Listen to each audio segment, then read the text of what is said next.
retiens, c'est qu'on a démarré très fort avec des grosses journées et que la fatigue s'est bien fait sentir. C'est ce qui me vient là à l'instant.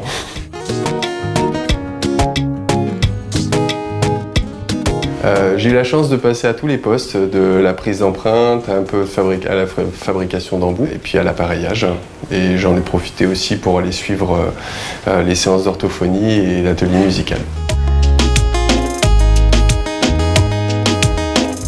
Je connais déjà l'association, j'avais déjà suivi comment ça se passait, j'avais vu des vidéos, des parutions, donc je m'attendais un petit peu à ça.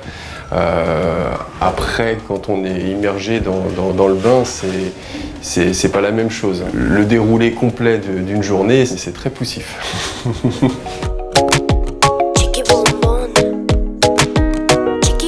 J'ai fait par rapport à ce que j'aimais le plus, notamment la fabrication d'embouts et la prise d'empreinte. J'ai passé plus de temps avec Leandro pour lui donner des petits tuyaux pour affiner son geste, pour retirer une empreinte, pour faire une empreinte plus longue, des choses qui me paraissaient importantes.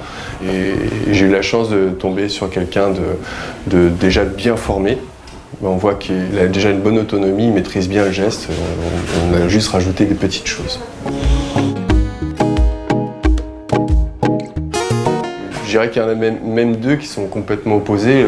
La toute première journée qui était assez fatigante, parce qu'on a une grosse journée, et le tout dernier gamin que j'ai eu avait très peu de reste auditif, et quand j'ai posé les appareils, malgré qu'ils soient extrêmement puissants, on n'avait aucune réaction, et c'était un peu difficile de lui dire que ça ne marchait pas.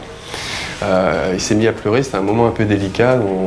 J'ai eu un peu de temps pour accuser le coup, et tout ça c'est à l'opposé. Aujourd'hui j'ai une petite qui avait des appareils qui n'étaient pas assez forts, et j'ai pas eu besoin de la sonder beaucoup. À partir du moment où je les ai allumés, elle s'est mise à papoter, à chanter. C'était le parfait opposé, c'était magique.